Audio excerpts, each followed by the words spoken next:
Bung Bung. Welcome to the Poddy is brought to you by Bung Bung Coffee, the best modern dark roast available on the market. It's a blend of beans from Brazil, Colombia, Honduras, and Peru, imported to Australia, roasted, and then bagged up and delivered directly to your door. It is a premium blend of coffee. Every blend is consistent, scored at above 80 on the coffee score. So every batch is premium. Every batch is the exact same color. It is tested for color under UV light. You're not going to get a bag of beans where you've got little pale beans in there. Nah, none of that. We want consistent color, consistent roast, consistent flavor, and that's what you get with Bung Bung Coffee. Just like you get consistent episodes of the Welcome to the Poddy Podcast. And speaking of which, if you listen to the Welcome to the Poddy Podcast and you're hearing this right now, have yourself a little discount with promo code PODDY. That's PODDY. 15% off all orders of this premium blend delivered directly to your door. Go to bungbungcoffee.com. That's bungbungcoffee.com. BUNG coffee.com. And enter promo code PODDY. That's PODDY for 15% off all orders. If you want your dogs to eat good, stay healthy, stay energetic, stay happy. You know how dogs have that beautiful smile on their face, and if they don't, they just look sad? There's no in between. Lyka pet food will keep your dog smiling, okay? It is cooked, fresh, and you could eat it if you wanted to. I mean, me personally, I still, even though this is premium dog food, I still kind of want to eat my own stuff, but it is better than getting stuff out of a can or out of a shrink wrapped thing from the store. You don't know how long it's been there. You don't know how long it was frozen for. Yuck. This is fresh food. Lyka.com.au. That's Lyka.com.au. Go there and put your dogs on a meal plan. It's so good, man. One of my dogs was fat. The other one was fussy. And so the fussy one would walk away from her bowl. The fat one would eat 2 bowls. She got fat. Fussy one got skinny. Bang, I went on to Lyka.com.au and got my dogs on a meal plan. Now they both eat at the same time, right next to each other. The fussy one gobbles hers up. The fat one gobbles hers up, looks in the other bowl, nothing there. Now she's losing weight. They're happy, they're playful, they're sleeping better, their poos are perfect. If you want to go into that level of detail. I don't know. If you want your dogs to be healthy, I'm just saying, Lyka.com.au. And if you want 50% off, 50% off your first order, enter promo code GG-135, GIGI-135 for 50% off your first order. Why wouldn't you give it a try with discounts like that? Now, if you create content like the boss man over here, I've got something for you. This thing has just changed my whole content creation situation. Okay, because I was spending hours upon hours editing, making a long form podcast into short form clips digestible for you folks on Reels, TikTok, whatever. Now with Opus Clip, OPUS CLIP, all I do is get the link from my YouTube, my long form YouTube, pop it in, and it shoots out all these clips at me. It's like unbelievable. It's changed my whole production cycle, the amount of time, the amount of touch time I've got on this stuff. It spits out the clips that thinks will go most viral. And let me tell you this, it's been working. My clip game is insane. If you want yours to be, go to Opus Clip. We've got the link in the episode description, and please use my link. It'll help me out, and you will get 30% off by clicking my link. 30% off your first month of the Opus Clip Pro plan. Dude, unbelievable stuff. Finally, if you just want to support me and my show, go to claymcmathcomedy.com, buy merch, buy tickets to my stand-up. That's the best way to support me financially. I don't eat if I don't sell tickets to my shows or you guys don't buy merch. Okay? If that's too hard, if you don't like the merch, if you can't afford the merch, if I'm not in your town for a show, please just share the content we put out. It's a lot of hard work put into it. It's the only way we can get eyes on us and, get some coin in the door. So just share the clips, like, comment, share, all that shit. Boost us up in the algorithm and just help us. Just help us, man. All right. Let's start the show.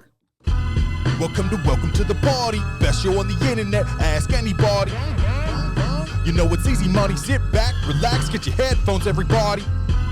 Welcome to the party. Blackout in the booth. Every episode's a party. We go hard like Ricky Bobby. Tell a friend to tell a friend. This is welcome to the party. Welcome to the party, Bung Bung. It's your man Claytron, aka the Big Boss Man, aka the Clumsy Jeweler, because I'm always dropping gems, aka the Milkman, because I always deliver, aka the PhD of podcasting, the Magnum PI of podcasting, the Captain, the Paul of podcasting. I was like, Paul, what are you talking about?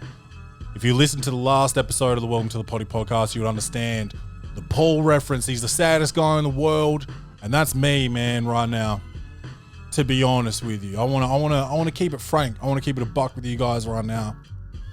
My last 2 live shows I've had to cancel because we haven't sold enough tickets. And thanks to everyone who did buy tickets, but these were both sort of decent, chunks of travel. We're talking 6 hours away from home. Fuel, accommodation, all that type of shit. So if I don't sell the tickets, I don't go because it's going to cost me money. And yeah, maybe I should go and do a show to 20 people and get just get 20 eyes on me, or 20 sets of eyes, hopefully. Hopefully everybody's got 2 eyes in there. We've got 40 eyes, but sometimes you have 39. It's pretty rare to have like less than 39 eyes out of 20 people. But in saying that, I'll also bring 3 other dudes with me who I take away from their families, who I need to pay as well. So either they get paid less and it's a waste of their time, really, or they get paid their quote and I really eat my ass. And I just can't afford that right now, man. So I've had to cancel the last 2 shows of mine and I'm feeling pretty fucking bummed about it, man. Like fully whacked out. Like, I don't want to give up comedy, but I'm kind of like, dude, I'm questioning cold-blooded comedy right now. Like the gang shit, the team game that I've been going on the road with, banging on about how much I love it and this and that. I don't know how to fucking sell tickets, man. If anyone knows how to sell tickets, hit me up, because I will. Let's have a Zoom chat. If you're in Adelaide, let's catch up for coffee or fucking dinner, dude. I'll buy you dinner, whatever. I need to know how to sell a fucking ticket, because the meta ads, spending money. I'm spending good money, proper money. I'm not doing $1 a day and shit like that. I'm spending good money on it and it's not converting. And I'm getting mad eyes on it. Do people in the country just not want to buy tickets online? And they'll just show up on the 9. I've got to risk it. I've got to drive 6 hours and hope motherfuckers show up.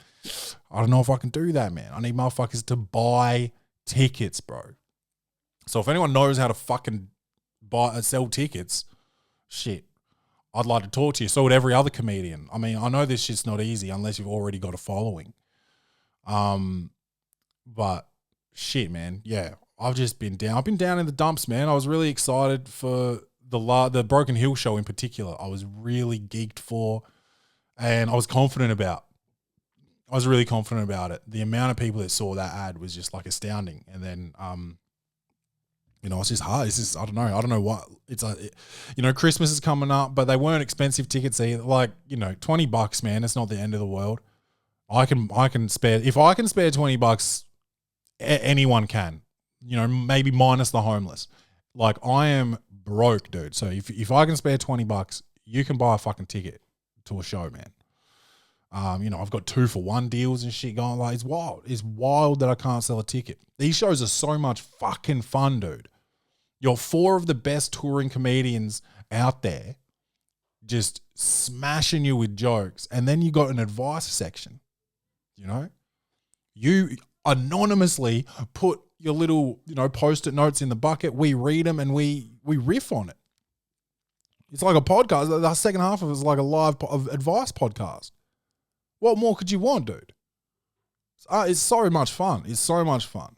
And now I'm saying, like, I've even messaged the boys, like, I don't think I can keep doing these shows. I can't keep doing this to myself.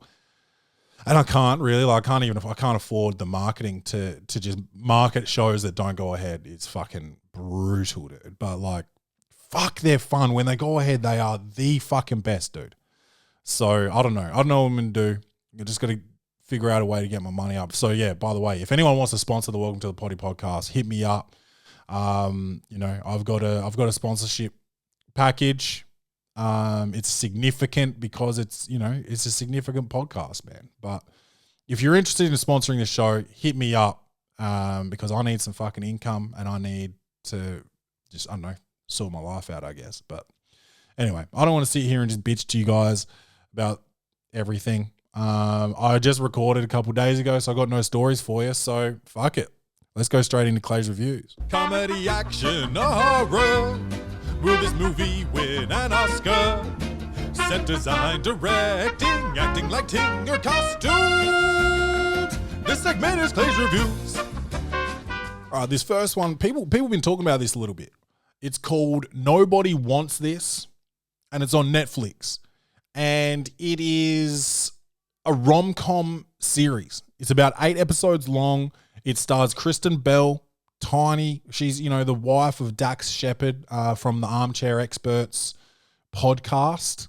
And also, you know, he's a pretty significant actor as well, but that's like one of the biggest podcasts in the world. So I just thought I'd mention that one. But yeah, because that needs mentioning. That motherfucker should be mentioning me. How about that? Anyway,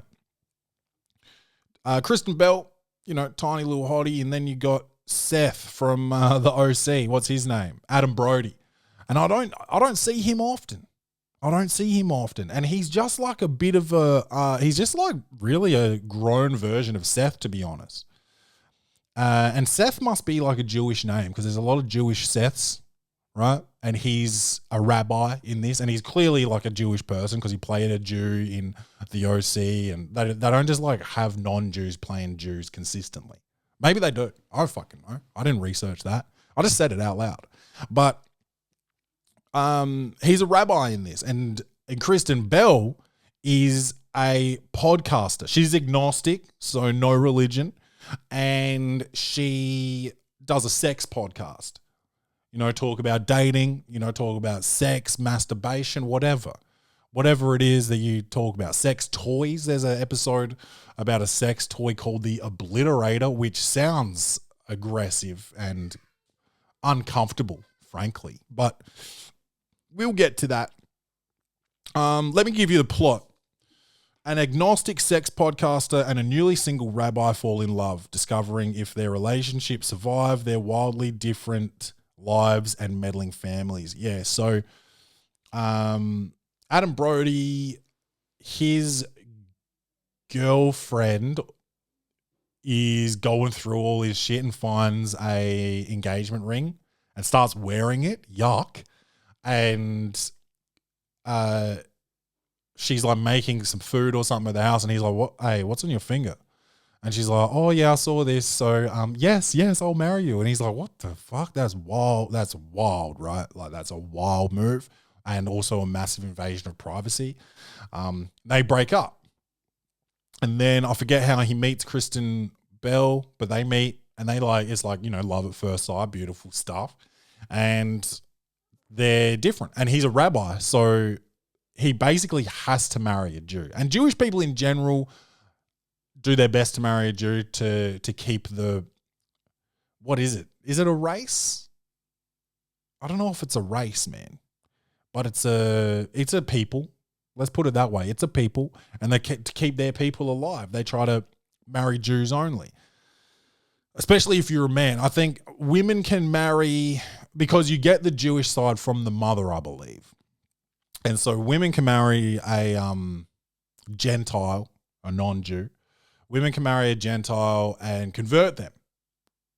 Or they have to be converted before marriage, I believe. And then that's okay. But I think a Jewish man you can't marry a non-Jew, a shiksa, I believe. You know, a shiksa is basically a Gentile woman trying to steal the Jewish men or whatever. It's not. I don't believe a shiksa is a honorable term. Put it that way. But they're both super quirky. So Kristen Bell, forget what her name is in the show. She's this sex podcaster. She's got extreme confidence and she loves attention.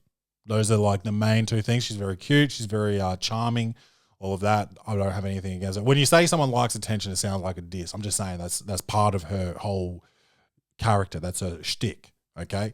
So she likes the attention. And then you've got Noah, Adam Brody, who is, he's this rabbi. Obviously, he studies the book, whatever the book is.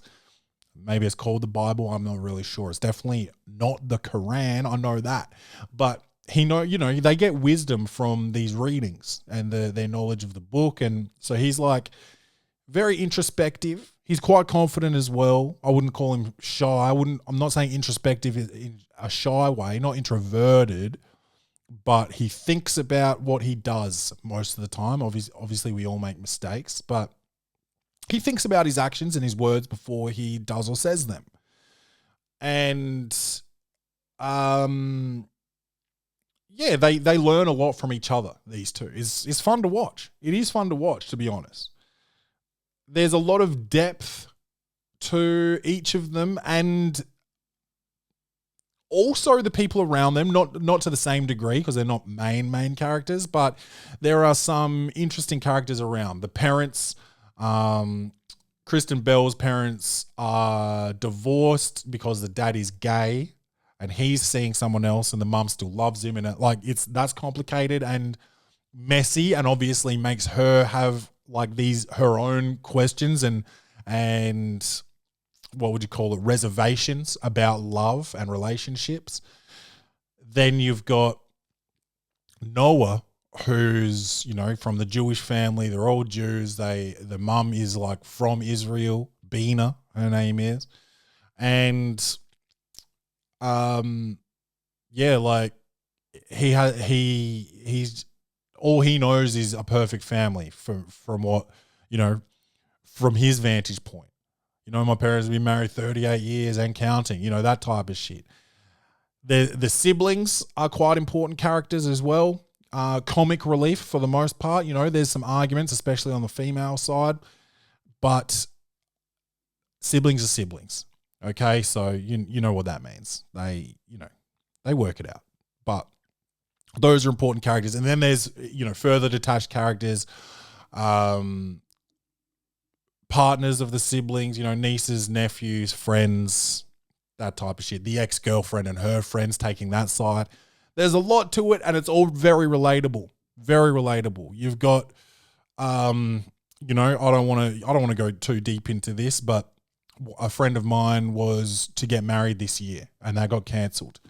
And then you're just sort of like, I love both these people. What does it look like? What does it look like if you go, out to dinner with the person who wasn't the OG friend? You kind of have to take a side. You kind of have to stay OG in that circumstance, and then the other person is basically never to be heard of again. And that's real. That happened, dude. I know a ex-couple that the girl went to Vegas. Big trip, from Australia to Vegas for her hens night. And the breakup happened over the phone while she was over in Vegas. Dude was like, you know what? I'm not cut out for this. I'm not cut out for a girl like you, or whatever that. However, that conversation went, this is too extra for me, or something like that. Maybe I don't know. I wasn't there. I wasn't there, but sometimes you see some shit, dude, and you're just like, what? I've got to stop this before it's too late. This is the opposite of that. This show is kind of like, I need to start this before it's too late. I need to figure out a way for this relationship to become accepted. And that's a conversation that actually happens at some point. Is there's a female rabbi, and she's like, 30 years ago, I wasn't allowed to become a rabbi. Now look at me, I'm a rabbi. So maybe you can take the steps to be the first dude to have a shiksa wife or whatever. The world is modernizing. It could be, it could be something like that. But yeah, there's a lot of layers to this show, and I don't say this much about rom-coms. I usually give them a pretty hard time. And this is, when you've got the time of 8 episodes, I can't remember if they're an hour or 30 minutes or 40 minutes, but when you got that much time rather than 90 minutes, a 90-minute rom-com is going to be pretty base level.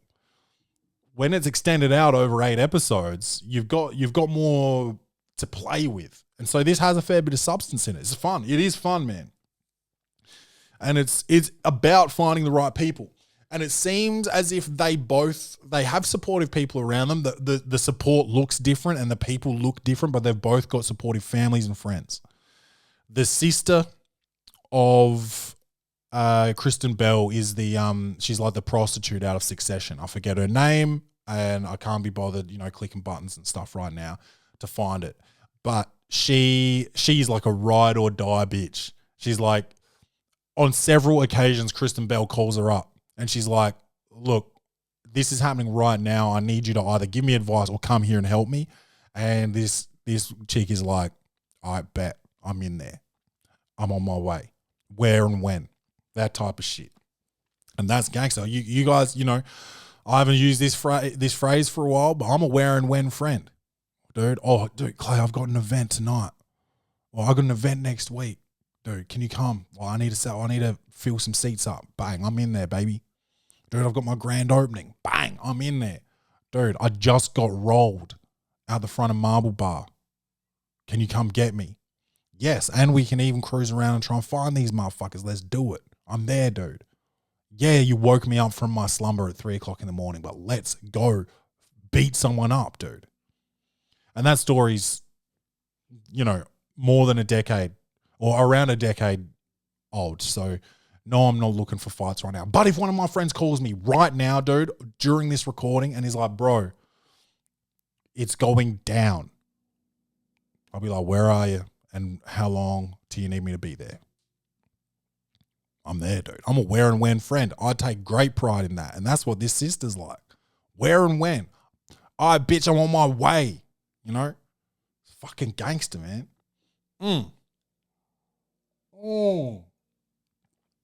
Bung Bung Coffee. Honestly, why would you drink anything else? Obviously, you need some water from time to time for hydration's sake and, to avoid kidney stones. But, dude, Bung Bung Coffee is perfection. BungBungCoffee.com. Enter promo code Poddy for 15% off all orders. But, dude, like, it's great. I love seeing that type of support, those type of networks. I've sort of been developing a little network this week. I've been reaching out to other podcasters, not ones that I know, complete strangers, and just saying like, dude, we listen to this. I'll listen to yours. Leave a review if you want. 5-star. Do what you want to do. I'll do the same for you. But I just want to build like a supportive environment, man. And it's funny. Some people will say no. Some people say no, man. It doesn't take time. You go for a drive. Don't even listen to the full episode if you don't want to. Just listen and give it a review. Like I'm just trying to support the industry. Some people will say no. Not many. A lot of people really appreciate it. I've made 8 friends online this week. 8. That's wild. I don't even have 8 friends, maybe. I could start listing friends right now. I'll probably get to 9, 10. I made 8 this week. That's wild, man. And that's what I mean. I'm just fucking grinding, dude. So if you can help me grind just by sharing the shit, it takes you 2 seconds, man. 2 seconds. You don't need to even post a link. Just share the fucking shit, dude. Just share it. Yeah, but I've just written down some episode titles here, and I'll try and break down each of them pretty quickly. Shiksa walks into a temple. So this white blonde chick sitting in the temple as he does his first, I think the head rabbi is sick or something, and he's doing like a big reading, and he tells her, and she comes along. Cute, okay? Cute. And people see her, and people see him talking to her, And they're just like, oh, who's this shiksa? They're not into it, okay? Because she's not Jewish. She's a shiksa. And that's, that complicates a relationship, right? Religion can complicate a friendship, let alone a relationship. You got Gaza right now. You got Israelis. You got, Israelis and, Pakistanis. No, wait, what the fuck am I talking about? I'm retarded, man. To be honest with you, like Lebanese and all that. There's a bunch going on. There's a bunch going on over there. I don't watch the news. I try to stay the fuck away from it, to be honest. Dig my head in the sand because it's depressing. I'm depressed enough as it is, not selling tickets to my shows, to be really just sitting on the couch getting more depressed over shit that I've got no control over. Who's in the wrong? I don't know, dude. I can't fucking stomach it. Whatever. I'm not going to talk about it, but let's say, yeah, it is Palestine. Free Palestine. Yeah. Let's say you've got a Israeli friend and a Palestinian friend, and shit's been sweet until October 7th of last year when shit got sour, and they can't agree. So they can't really hang out anymore. And that's not even religion. That's just territory based. Then Iran gets involved. You got an Iranian friend. Now no one can hang out with that motherfucker. Did he do it? No. Did the Palestinian do it? No. Did the Israeli do it? No. We're all here in Adelaide. But none of us can hang out anymore because now every time, you log into Instagram, that pops up and now you got to start kicking each other in the shins and shit to cope. And that's what it's like when you're Jewish and you date a shiksa, is basically what I'm trying to say. Either Aura is another episode, and that's where they get this like aura reader in for the podcast, and he can't read Kristen Bell's aura. And so like there's some negativity coming with that, and then she starts to question whether she is suitable for Noah or whether Noah's suitable for her or whether she's capable of being in a healthy relationship. And those doubts start to creep in, and toxicity sort of comes in with that. And who hasn't questioned themselves early on in a relationship? Oh, this girl's too good for me, which is like, for a straight dude, that's one of the gayest things you can say. Someone's too good for you. No one's too good for anyone, bro. Just so you know that. No one's too good for anyone. When you have thoughts like that, you're probably not in love with yourself. And you probably got to date yourself for a while before you really get into dating someone else. Could you just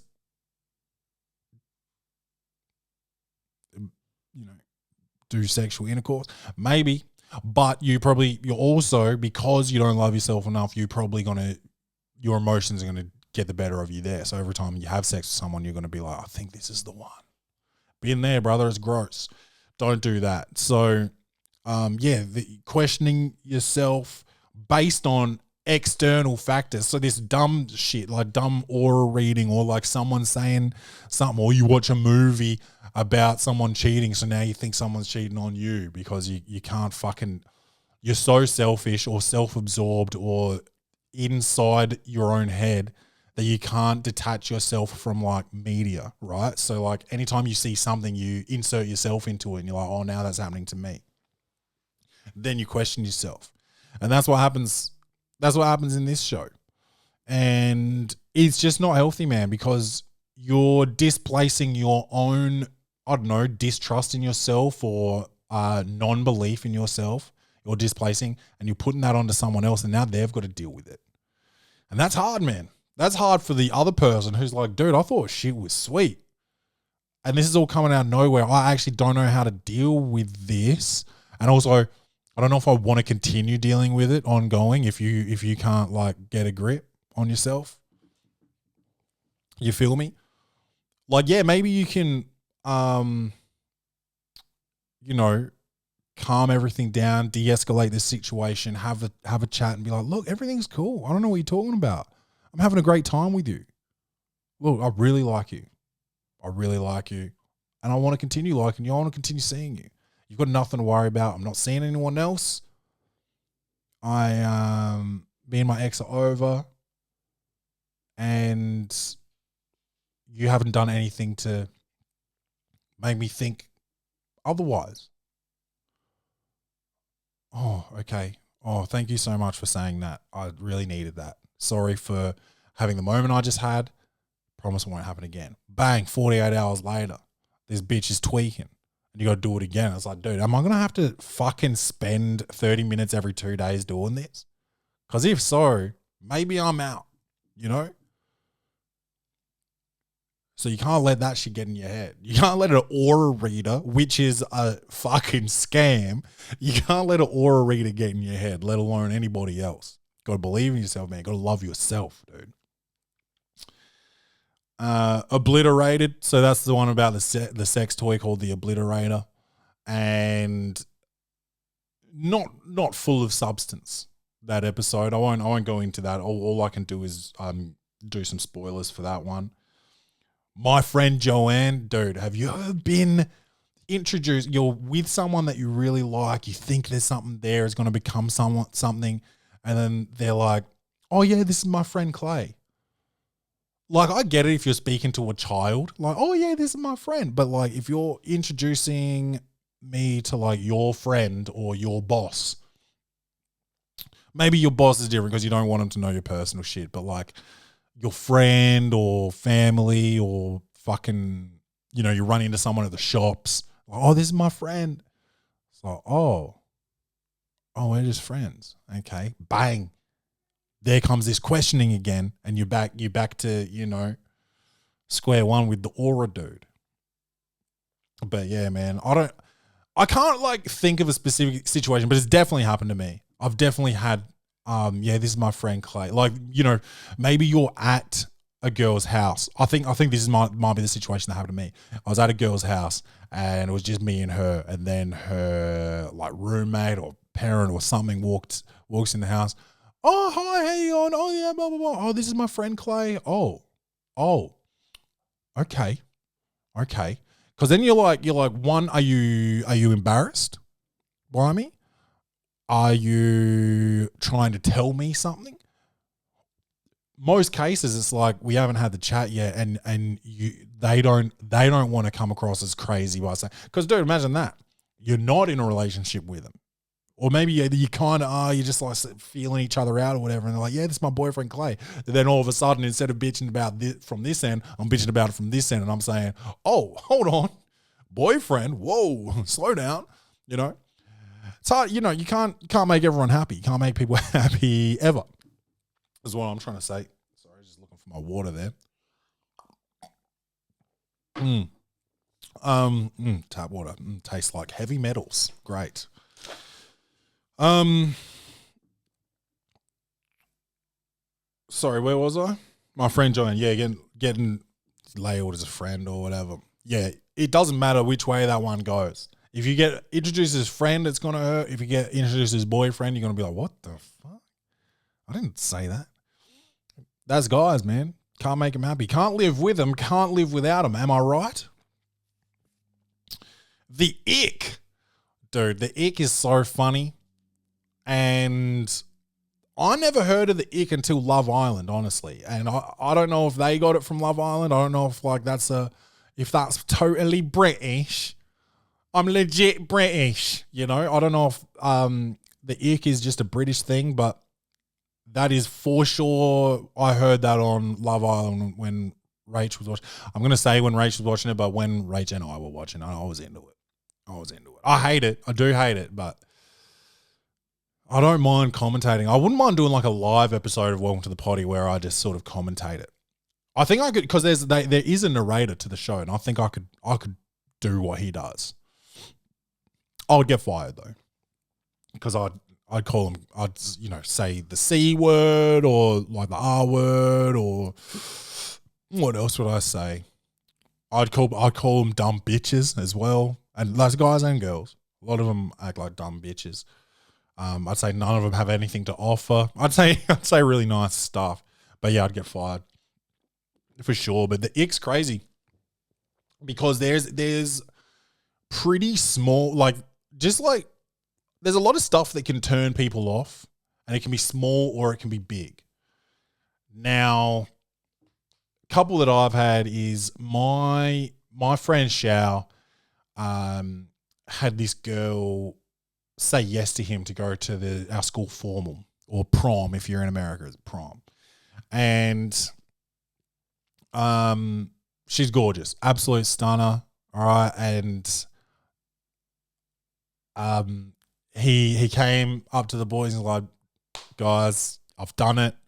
So-and-so's coming to the formal with me. And I was just joking, but like, you know how you joke about real shit?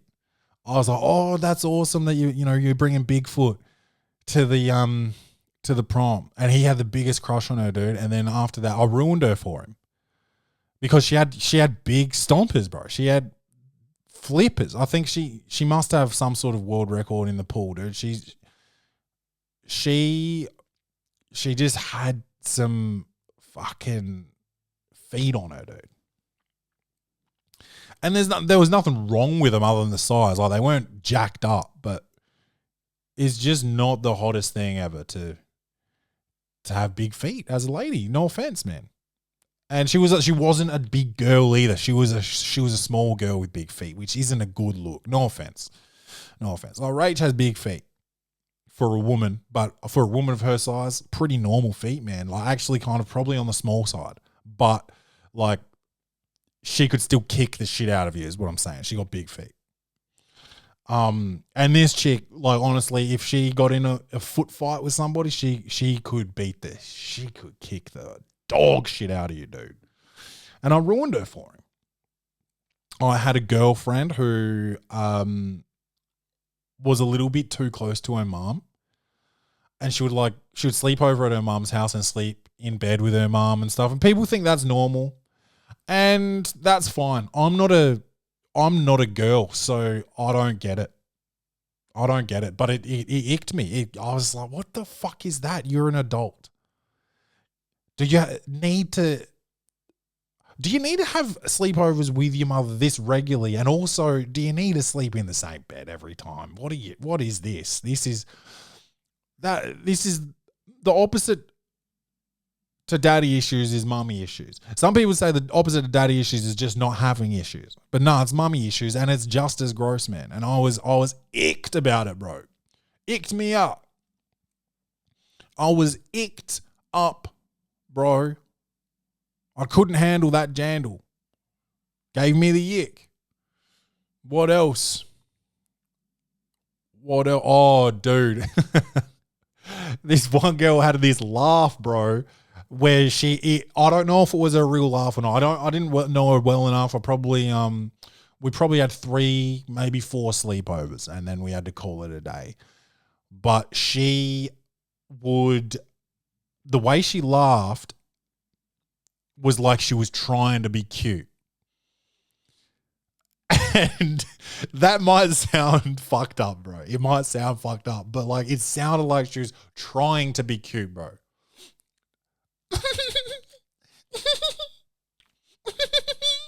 It's hard for me to do it. Like, that's probably as high as I can get, but the face she made and the sound she made with the face, I was like, dude, just be you, man. Like, and maybe it was a legit laugh, but it didn't seem like it, and it didn't feel like it. And even if it was, I couldn't picture myself living with it, so that was it. The laugh icked me, bro. Rachel told me about a guy whose voice icked her and a different guy whose laugh icked her. Laughs are big, man. Laughs are big. Laughs are huge, actually. Non-laughers, I've never had this, but like, I've had it in the crowds before where people don't laugh and they're just like, that's funny. It's like, laugh, bitch. The fuck's wrong with you?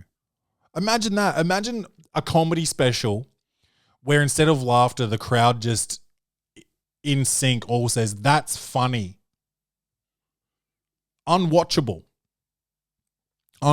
dude. So you got to laugh, man. Laughing is huge. What else have we got, dude? Icks. I don't know, but like, there's a lot of them out there, and sometimes it's just physical. It's just a physical ick. Like, oh god, she's got weird knees or she's got a big chin.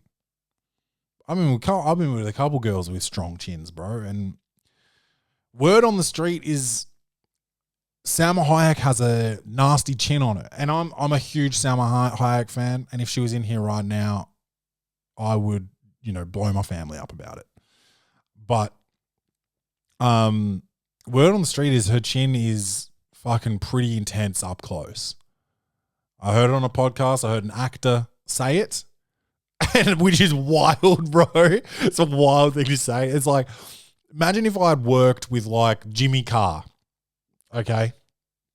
And he's just like this legendary comedian, and then I'm on a podcast and I'm just like, yeah, dude, yeah, he's funny.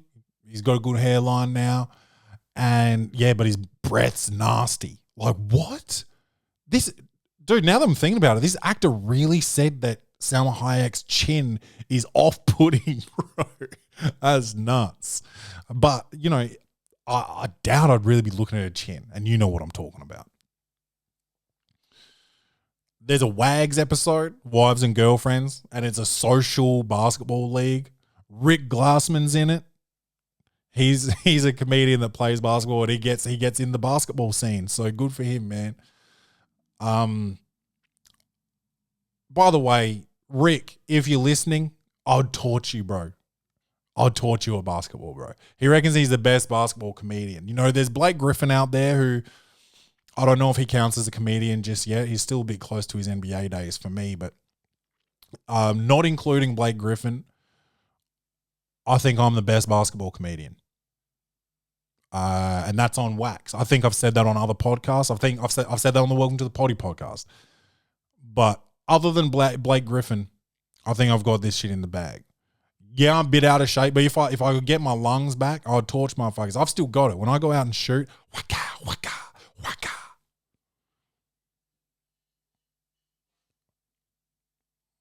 Active shooter, And then the last one was My Girl Beena. So it was the Meeting the Parents episode, and everyone, relatable. Everyone's met the parents. Usually is the dad that's the worry when you're meeting. Oh, well, she's meeting the guy's parents. So yeah, the mum is the worry. But in my circumstance as a male, it's always meeting the dad's the scary part. But she meets the mum, and she's a real, she doesn't want her around. She wants him to marry a Jew, so she doesn't want him to be in this shiksa phase or whatever that she calls it. She doesn't believe it's real. She wants her son Noah to get back with the ex-fiance, but it wasn't really a fiance because she basically engaged herself. Like I said, man, there's layers. And it's all relatable. It's relatable dating stuff, but they teach each other how to communicate, not only with each other, but just better in general, which is important, dude. Communication is important. Communication breakdowns are what most disagreements, fights, whatever, are based upon. We still have them in this house all the time. I had one yesterday. It was a nasty one. Fucking annoying as. But, yeah, man. It's fun. Season 1, I think Season 2 has been green lit. So go and watch Season 1 before Season 2 comes out. I give this a 7 out of 10. For a rom-com, solid. That's solid work. Now, I've got 2 shorts for you. And I'm tossing up the idea of having a short film of the week segment. So you guys send a DM or an email or whatever. Let me know what you think about that. But I also kind of don't want to do it unless I've got a sponsor to sponsor the segment as well, because I'm trying to get money to come in. So that's an idea. Dude, imagine if you're Bung Bung Coffee, right, who already supports the show, but if you're Bung Bung Coffee, every week I've got short film of the week segment. So if you've got a business that wants to sponsor the Welcome to the Poddy podcast, just think of this. Every week, I would say it's the Bung Bung Coffee short film of the week. Bang, your business gets mentioned organically every fucking week. Think about it. Hit me up. First one I watched is The Bin Man. So if you watched the Luke Benson episode where we reviewed Rebel Ridge on Netflix, Luke Benson is a comedian and actor, and I watched his short film called The Bin Man. And it's basically about a hit. He's a hitman that sort of goes sideways. And with shorts, I don't know how to like get into the meat of it too much because you can give it away pretty quickly. But basically, the bin man is there to clean. He's been called in for a hit because of a relationship breakdown, and yeah, I don't really want to spoil it for you, but I'll put the link back in the episode description, and it's also in the episode description of the Rebel Ridge episode. And if you like Luke Benson in The Bin Man, go back and listen to the Rebel Ridge episode because he was phenomenal in that episode with me. Loved having him on here as a guest. But The Bin Man, it's on YouTube, free to watch, and I'm giving it a big fat 9 out of 10 short film stars. And their stars matter a little bit less than the feature film stars, but it's still 9 of them. They are smaller stars. And the next one is called A Good Day Will Come. Now, I don't believe this is readily available. I've been sent a screener. Yes, we're doing big things here at the Welcome to the Poddy Podcast.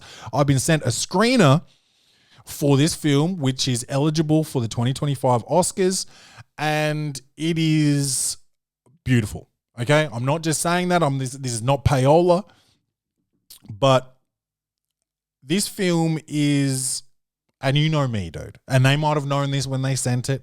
I am a sucker, bro, for a true story, and this was based on true events. So yeah, you've got me. Okay, it's Iranian, and it's about this Iranian wrestler who I can't remember the cause, but basically it's.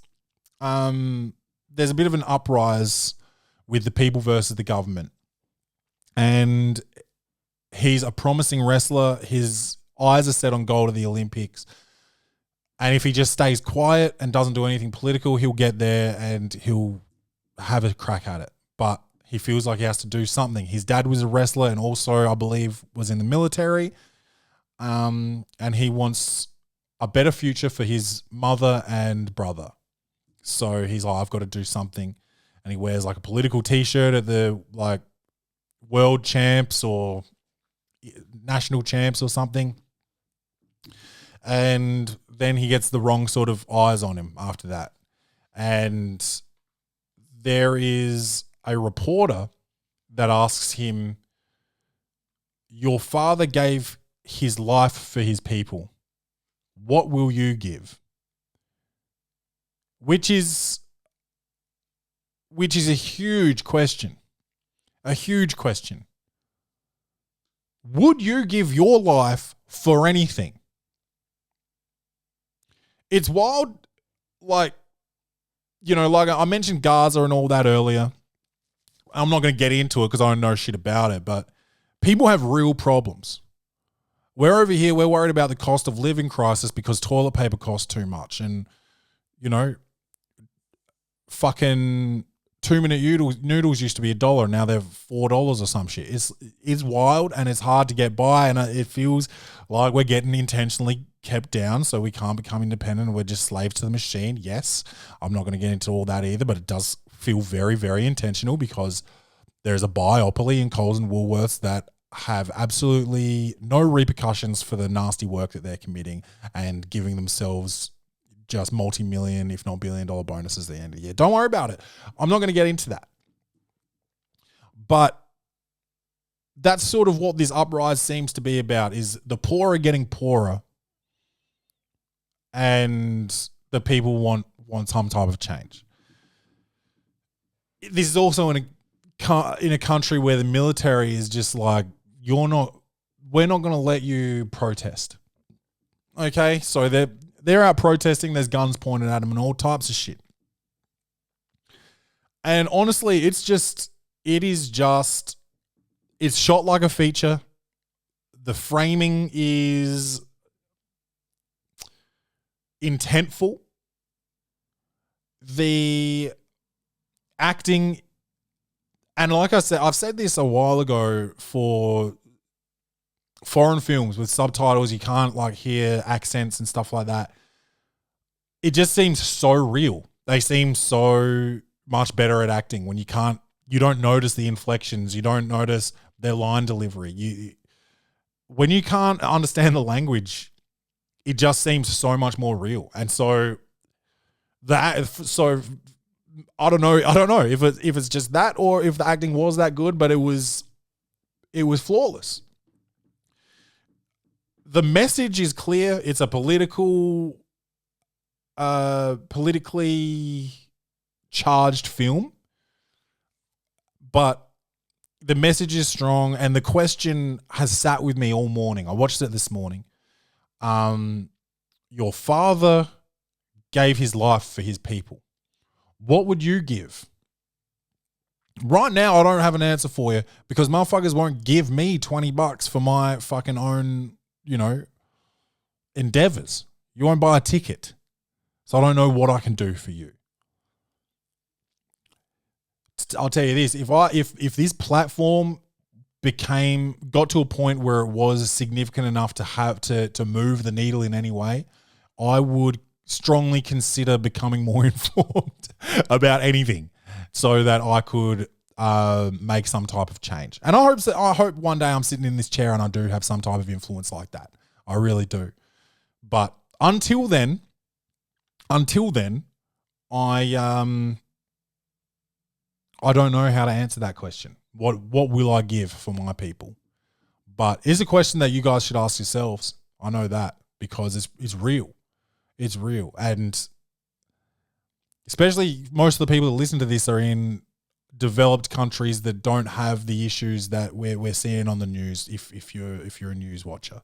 So the question is, what would you give, or what do you hope to give? What do you want your legacy to be? And that's a question that gets asked in a lot of movies. But